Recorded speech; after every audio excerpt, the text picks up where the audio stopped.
Welcome to Tiki Lounge. I'm Merrell Fankhauser, and on this show, we're going to have some very rare and obscure 50s and 60s music and groups. And I have with me right now Dick Lee of the Defenders, the Brymers and Fapardokly. You've got it. That's right, Merle. Dick, I can't believe that you're here because we played together, I'll just say over 35 years ago at the Cove in Pismo Beach.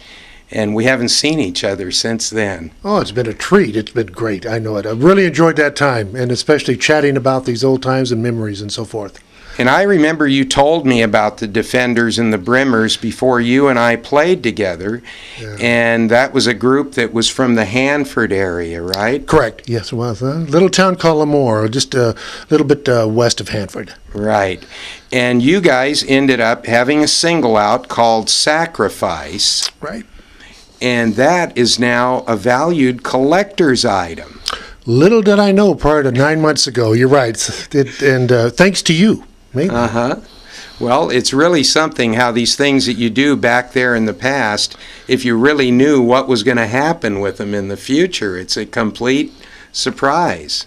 Oh, it's been great, I'll tell you. It's meeting some different folks who've heard of this song and so forth, and some of the collectors in different parts of the world, from especially the UK and then England, and Europe, Australia, and so forth, and across. Yeah, isn't it amazing? That's what happened to me. I realized that in the 70s when some Germans looked me up in my little jungle house. They found me in the middle of the jungle and told me what my records were worth in Germany, and I just couldn't believe it. Oh. So you started out as the Defenders. Correct. Mm-hmm. Then that changed into the Brymers, right? Correct.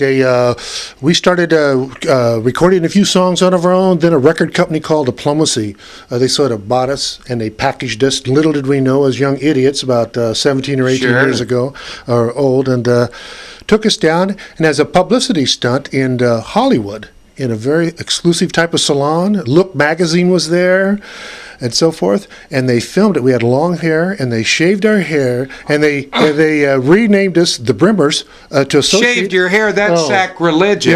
It was. I'm glad you got your hair back. But they called us the Brymers, hoping that it would be associated with the actor Yul Brynner. Oh, I see. And then, first of all, people could barely pronounce the name, the Brymers, to begin with, so it never did. But that was their whole logic. Yeah. But now it's made it into the collectability category, which is good. That it has. And you guys have just re-released that original, the original recordings with Sacrifice on a CD, and it's available at Garage. It's available at the 60s GarageBands.com on GarageBands.com. That's plural, and it's also available on CD Baby, Amazon.com, and it has about 24 tracks. A lot of them on there that we never released. We just found. Wow! Oh man, that's got to be a treat for somebody to find that. And back in the day, you guys backed up like Chuck Berry and people like that. A lot of individuals traveling around. Some of the posters that I was showing you earlier, from Chuck Berry, the Wee Five, going on down the line, the Drifters, the Coasters, the Isley Brothers, Bobby Freeman, and we'd all be on these multiple bills. And as you and I were laughing about, some of these posters would have 5 groups, and the price to get in those days was $1.95. Yeah, $1.95 to see 5 groups. Yeah, that's amazing. So now you've regrouped after all these years with the Brymers. Correct. And you guys have some new songs out that you're putting out. Yeah, thank you for asking about it. We were back in the studio. We had to find a studio with that 60s vintage type of sound, and we found one that had the 2 preamps and so forth. And we laid down about 18 original tracks, all with that Hammond B3 fuzz tone, the multiple harmonies, and to my surprise, harmonica. I like the harmonica. Oh, the harmonica. Yes, I was playing some for you. Yeah, but and then they turned out okay. It really surprised me. Yeah, it sounded great. And then backtracking a little bit, in 1967, when you and I were playing at the Cove in Pismo Beach, and we had some wild times there, and then you went over to the desert with me, and we recorded in Glen Record studio there. Yeah.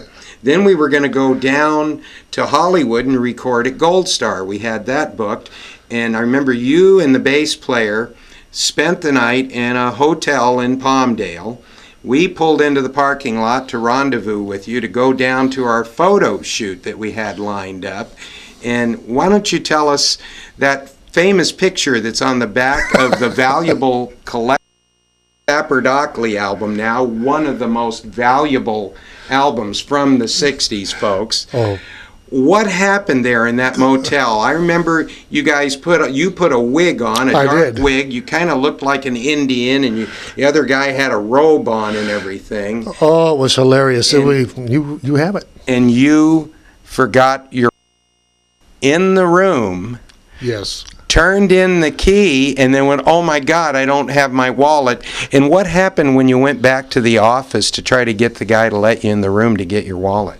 Oh, it was hilarious. I walked back in there and I told this gentleman, I'm in room 6. And he said, you were? And of course, I'd been full garb with a wig, everything, hat, with all kinds of weird clothes on and everything for that shoot. And he says, I don't remember seeing you. And I says, it's me. And I started taking my clothes off in the lobby. Took the hat off, took the wig off. I took my shirt, and I said, do you want me to take my pants off? And finally he says, no, I remember who you are. So. He did remember you. He didn't call the cops. No, he said he was going to. Because you came out to the car and told me this story, and I remember me and Bill Dodd were just cracking up laughing at this.